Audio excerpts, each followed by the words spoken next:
Hi friends, మనం application డెవలపర్గా ఎన్నో వెబ్సైట్స్ని develop చేస్తూ ఉంటాము. అంతా పర్ఫెక్ట్గా ఉన్న తర్వాత ప్రొడక్షన్ ఎన్విరాన్మెంట్లో మనం మూవ్ చేయడం జరుగుతుంది. ఆ తర్వాత సడన్గా వెబ్సైట్ హ్యాక్ జరిగిన సెన్సిటివ్ డేటా అంటే యూజర్ ఇన్ఫర్మేషన్ కానీ క్రెడిట్ కార్డ్ ఇన్ఫర్మేషన్ కానీ ఏదైనా మిస్యూజ్ అయినా మనకి చాలా ప్రాబ్లం అవుతుంది. కొన్నిసార్లు ఫైనాన్షియల్ లాస్ కూడా అవ్వచ్చు.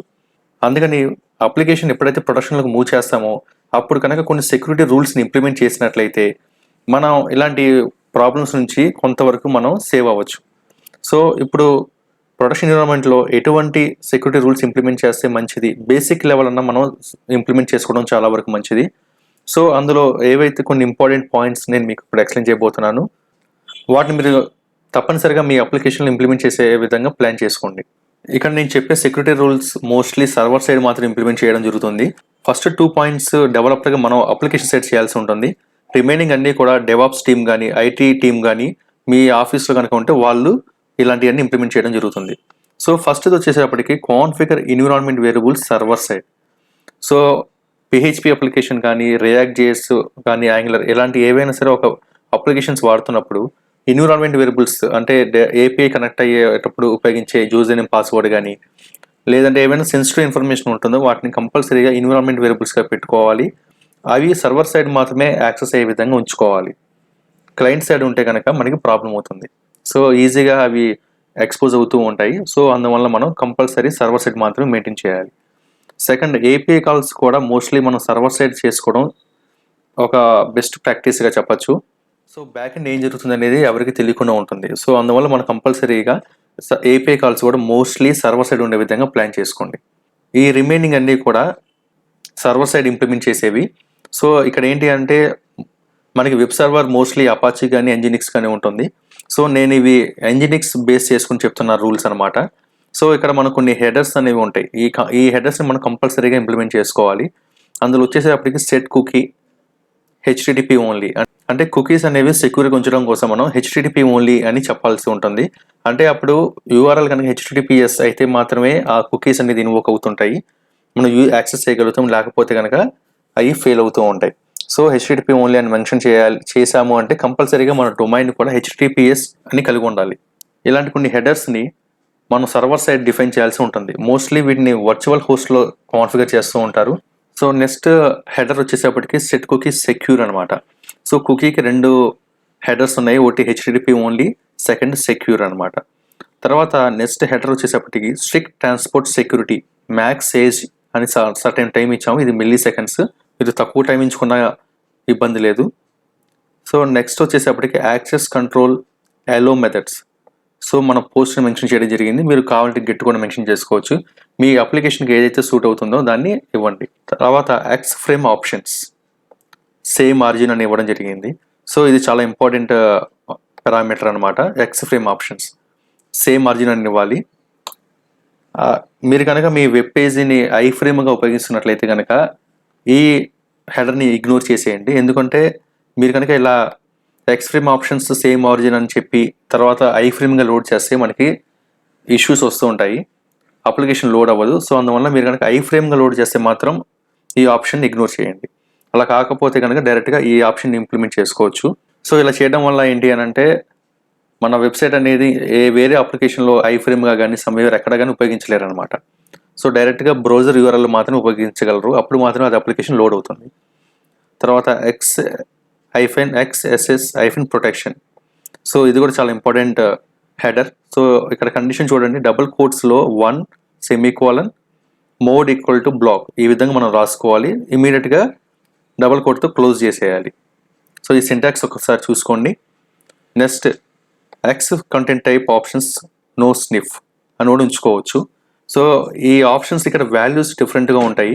ఈ హెడర్కి ఇది నో స్నిఫ్ ఉంది కదా, ఇక్కడ వేరే ఆప్షన్స్ కూడా ఉండొచ్చు. సో అసలు డాక్యుమెంట్ రివ్యూ చేసుకోండి, మీ అప్లికేషన్కి ఏదైతే సూట్ అవుతుందో ఆ అట్రిబ్యూట్ వాల్యూని ఇక్కడ ఇవ్వండి. బట్ కానీ ఈ హెడర్స్ మాత్రం కంపల్సరీ మీ అప్లికేషన్లో ఉండే విధంగా మాత్రం ప్లాన్ చేసుకోండి. నెక్స్ట్ వచ్చేసేపటికి యాక్సెస్ కంట్రోల్ అలో ఆర్చిన్. సో ఇక్కడ వచ్చేసేపటికి ఎగ్జాంపుల్ నేను flipkart.com అని చెప్తున్నాను. సో ఇక్కడ ఫ్లిప్కార్ట్ సబ్ డొమైన్స్ కానీ లేకపోతే ఫ్లిప్కార్ట్ మెయిన్ డొమైన్ ఎక్కడి నుంచి రిక్వెస్ట్ వచ్చినా సరే అలో చేయమని చెప్తున్నాం. అలాగే ఇంకొక డొమైన్ ఉందనుకోండి ఫ్లిప్కార్ట్-ఫ్యాషన్ అని. సో ఆ మెయిన్ డొమైన్ కానీ దాని సబ్ డొమైన్స్ కానీ ఏది వచ్చినా అలౌ చేయమని చెప్తున్నాం. అందుకని ఇక్కడ star.flipkart-fashion.com అని చెప్పాము. ఫస్ట్ దానికి వచ్చేప్పటికి star.flipkart.com అని చెప్పాం. ఈ రెండింటిని కూడా మనం కామా సపరేటెడ్గా చేసాము. స్టార్టింగ్ అండ్ ఎండింగ్ డబుల్ కోట్స్తో ఎంక్లోజ్ చేసాం అనమాట. సో ఇక్కడ మల్టిపుల్ డొమైన్స్ కూడా యాడ్ చేసుకోవచ్చు. అలా కాకుండా మీకు స్పెసిఫిక్ డొమైన్ ఉంటే కూడా దాన్ని కూడా ఇక్కడ మెన్షన్ చేసుకోవచ్చు. ఇక్కడ కామా ఇచ్చేసి లాస్ట్లో ఇంకొక డొమైన్ కూడా మనం మెన్షన్ చేసుకోవచ్చు. సో నెక్స్ట్ హెడర్ వచ్చేసప్పటికి కంటెంట్ సెక్యూరిటీ పాలసీ. ఇది చాలా చాలా ఇంపార్టెంట్ పాలసీ అనమాట. సో దీని ద్వారా ఇక్కడ మనం ఏం చెప్తాము అంటే మన అప్లికేషన్కి డేటా ఇన్కమింగ్ కానీ అవుట్ గోయింగ్ కానీ స్పెసిఫిక్ డొమైన్స్ నుంచి మాత్రమే రావాలని చెప్తున్నాం అనమాట. సో ఇక్కడ గూగుల్ ట్యాగ్ మేనేజర్ ఉంది కదా, సో ఇక్కడ ఈ పాలసీ హెడర్లో ఈ గూగుల్ ట్యాగ్ మేనేజర్.com మెన్షన్ చేయడం వల్ల మన అప్లికేషన్ ఈ హోస్ట్ నుంచి వస్తే కనుక రిసీవ్ చేసుకుంటుంది. అపార్ట్ ఫ్రమ్ ఈ ఇక్కడ మెన్షన్ చేసిన డొమైన్స్ కాకుండా ఏ డొమైన్ నుంచి రిక్వెస్ట్ వచ్చినా సెండింగ్ అయినా మనం చేయలేమన్నమాట. సో కంపల్సరీగా మన అప్లికేషన్లో ఏ డొమైన్స్ని అయితే మనం ఉపయోగిస్తున్నామో వాటన్నిటిని కూడా కంపల్సరీ ఇక్కడ మెన్షన్ చేయాలన్నమాట. ఆ విధంగా మనకి డేటా అనేది చాలా సెక్యూర్గా ఉంటుంది. అన్వాంటెడ్ ఆర్ అన్నెసరీ డొమైన్స్ నుంచి కూడా మనకి రిక్వెస్ట్లు రాకుండా అలాగే సెండ్ అవ్వకుండా ఉంటాయి అనమాట. సో ఈ హెడర్స్ని కంపల్సరీగా మీ అప్లికేషన్ ఇంప్లిమెంట్ చేసుకోండి. ఎంజినిక్స్ బేస్ చేసుకుని చెప్తున్న హెడర్స్ అనమాట. సో అపాచీకి కొంచెం స్లైట్ డిఫరెంట్ ఉండొచ్చు, బట్ ఒకసారి డాక్యుమెంట్ రివ్యూ చేసుకోండి. ఇప్పుడు హెడర్స్ ఇంప్లిమెంట్ చేసాము అప్లికేషన్లో. సో వాటిని మనం బ్రౌజర్లో ఎక్కడ చూడొచ్చు అని అంటే flipkart.com తీసుకున్నాను. అప్లికేషన్ లోడ్ అయిన తర్వాత రైట్ క్లిక్ ఇచ్చేసి ఇక్కడ ఇన్స్పెక్ట్ అని చెప్పి ఉంది కదా, దాన్ని క్లిక్ చేయండి. అప్పుడు మనకి ఈ విండో వస్తుంది. ఇక్కడ నెట్వర్క్ ట్యాబ్ని క్లిక్ చేసుకోండి. తర్వాత లెఫ్ట్ సైడ్ flipkart.com అని ఉంది కదా, దాన్ని సెలెక్ట్ చేసుకోవాలి. ఇక్కడ జనరల్ కనిపిస్తూ ఉంటుంది, దాన్ని క్లోజ్ చేసేయండి. తర్వాత ఇక్కడ రెస్పాన్స్ హెడర్స్ అని చూసి మీకు మీ సర్వర్లో ఏవైతే సెక్యూరిటీ రూల్స్ ఇంప్లిమెంట్ చేశారో అవన్నీ కూడా మనకి ఇక్కడ కనిపిస్తాయి అనమాట. ఇక్కడ కంటెంట్ సెక్యూరిటీ పాలసీ వచ్చేసేపటికి ఫ్లిప్కార్ట్ వాళ్ళు చాలా రూల్స్ ఇంప్లిమెంట్ చేశారు. చాలా డొమైన్స్ని ఇక్కడ మెన్షన్ చేయడం జరిగింది.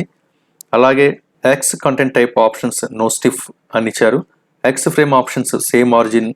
అలాగే X-XS-ప్రొటెక్షన్ 1 మోడ్ బ్లాక్. సో ఇవన్నీ కూడా వాళ్ళు మెన్షన్ చేయడం జరిగింది. అలాగే కుకీని చూసినట్లయితే కనుక ఇవి HTTP అని చెప్పారు.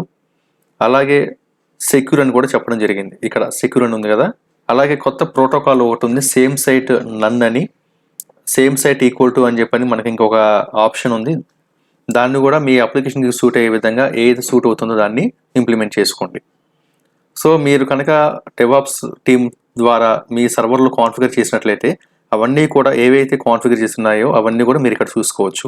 అయితే ఈ కంటెంట్ సెక్యూరిటీ పాలసీని ఇంప్లిమెంట్ చేసేటప్పుడు మనం జాగ్రత్తగా రూల్స్ని ఇంప్లిమెంట్ చేసుకోవాలి. మనకు ఒక టూల్ అవైలబుల్ ఉంది, అది ఏంటిది అని అంటే cspvalidator.org. సో ఈ సైట్ ఓపెన్ చేయండి. ఇక్కడ మీ వెబ్సైట్ నేమ్ ఇచ్చి గో అని అంటే మీ అప్లికేషన్లో కాన్ఫిగర్ చేసిన కంటెంట్ సెక్యూరిటీ పాలసీ రూల్స్ని ఇక్కడ చూపిస్తుంది. అట్ ద సేమ్ టైం అందులో ఇష్యూస్ ఉంటే కనుక అది ఇక్కడ డిస్ప్లే చేస్తుంది అనమాట. అలా కాదు మీ దగ్గర ఉన్న రూల్ని డైరెక్ట్గా ఇంప్లిమెంట్ చేయాలి అనుకుంటే ఇక్కడ ఈ సెక్షన్లో కనుక ఇది కాపీ పేస్ట్ చేసేసి ఇక్కడ గో అని అంటే మీకు చూపిస్తుంది అనమాట. సో ఇప్పుడు ఇది ఎంటీ చేశాను, ఇక్కడ వాల్యూస్ మళ్ళీ పేస్ట్ చేసి ఇక్కడ గో అంటున్నాను. సో చూసారు కదా, వ్యాలిడ్ పాలసీ అని చెప్పింది, ఇక్కడ ఉన్నాయన్నీ కూడా మనకి చూపించింది. ఒకవేళ ఇందులో ఏదైనా ఇష్యూస్ ఉంటే కనుక ఎర్రర్స్ని ఇక్కడ చూపిస్తుంది. ఎగ్జాంపుల్కి నేను ఇక్కడ ఈ డిఫాల్ట్ SRCని డిలీట్ చేసేస్తున్నాను. సో ఇప్పుడు గో అంటున్నాను. చూసారా, ఇన్వాలిడ్ పాలసీ అని చెప్పింది. సో అలాగే ఎర్రర్ అన్ని కూడా చూపిస్తుంది. Expecting directive name but found self. So ఈ విధంగా మనకి ఎర్రర్స్ కూడా చూపిస్తుంది. సో ఇప్పుడు నేను రోల్ బ్యాక్ చేసేసి మళ్ళీ గో అంటున్నాను. చూసారా, ఇక్కడ వ్యాలిడ్ పాలసీ అని చూపించింది. అందులో ఉన్న రూల్స్ అన్నిటిని కూడా మనకి ఇక్కడ ఈ విధంగా చూపిస్తుంది అనమాట. సో ఈ విధంగా 1 or 2 times వెరిఫై చేసుకొని అంత ప్రాపర్గా ఉంది అన్న తర్వాత మాత్రమే మీ సర్వర్లో కాన్ఫిగర్ చేసుకోండి. సో ఈ కంటెంట్ సెక్యూరిటీ పాలసీలో ఇంప్లిమెంట్ చేసిన రూల్స్ని చూసినట్లయితే మనకి developer.mozilla.org అన్న సైట్లో డీటెయిల్గా ఇన్ఫర్మేషన్ ఉంది. ఒకసారి ఆ లింక్ని రివ్యూ చేయండి. కంటెంట్ సెక్యూరిటీ పాలసీ చూసినట్లయితే is an added extra layer of security that helps to detect and mitigate certain types of attacks including cross-site scripting and data injection attacks. So చూసారు కదా, ఈ సెక్యూరిటీ పాలసీ అనేది చాలా ఎంత important.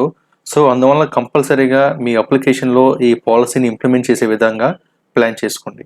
So ఇక్కడ ఎగ్జాంపుల్లో చూసినట్లయితే content security policy default source self అని మెన్షన్ చేస్తే ఏం జరుగుతుంది అని అంటే it allows all content to come from the site's own origin. This excludes subdomains. So default source self అని అంటే బ్రౌజర్ యూఆర్ఎల్ ఏదైతే ఉంటుందో దాన్ని సెల్ఫ్ అన్నమాట. సో డిఫాల్ట్ సోర్స్కి అది తీసుకుంటుంది. సో సెల్ఫ్ ఈ డొమైన్ నుంచి వచ్చిన రిక్వెస్ట్ని మాత్రమే తీసుకుంటుంది, కానీ సబ్ డొమైన్స్ నుంచి వచ్చింది తీసుకోదన్నమాట. సో దీని ఒక సింపుల్ మీనింగ్ ఇది. A website administrator wants all content to come from sites same own origin. So అలాగే మీ కనుక వేరే డొమైన్స్ నుంచి కూడా రిక్వెస్ట్ ఉంది అంటే ట్రస్టెడ్ డొమైన్స్ అయితే దాన్ని ఇక్కడ default self trusted.com, sub domains కూడా ఉంటే star.trusted.com ఈ విధంగా మెన్షన్ చేసుకోవాలి. అలాగే ఇమేజెస్కి ఆ ఇమేజెస్ కావాలి బట్ కానీ మీడియా ఆడియో వీడియో మీడియా వద్దు అనుకుంటే కనుక ఎలా మెన్షన్ చేయాలి అనేది మనకి డీటెయిల్గా ఇక్కడ కొన్ని ఎగ్జాంపుల్స్తో ఇవ్వడం జరిగింది. సో ఈ లింక్ని ఒకసారి రెఫర్ చేసుకోండి. అలాగే మనం ఇక్కడ రిపోర్టింగ్ కూడా ఎనేబుల్ చేసుకోవచ్చు. ఏదైనా రూల్స్ వయోలేట్ అయితే వాటిని ఒక రిపోర్ట్ని మనకి ఇస్తుందన్నమాట. సో ఇక్కడ రిపోర్ట్ యూఆర్ఐ అన్న అట్రిబ్యూట్కి మనం ఒక డొమైన్ మెన్షన్ చేయాల్సి ఉంటుంది. సో ఈ విధంగా చాలా అదర్ డైరెక్టివ్స్ కూడా ఉన్నాయన్నమాట. సో మీ రిక్వైర్మెంట్కి ఏవైతే సూట్ అవుతున్నాయో ఆ రూల్స్ని మీరు ఇంప్లిమెంట్ చేసుకోండి. ఈ విధంగా మనం అప్లికేషన్కి సెక్యూరిటీ రూల్స్ ఇంప్లిమెంట్ చేయడం ద్వారా కొంతవరకు ప్రాబ్లమ్స్ నుంచి మనం సేవ్ అవడం జరుగుతుంది. Thank you for watching this video.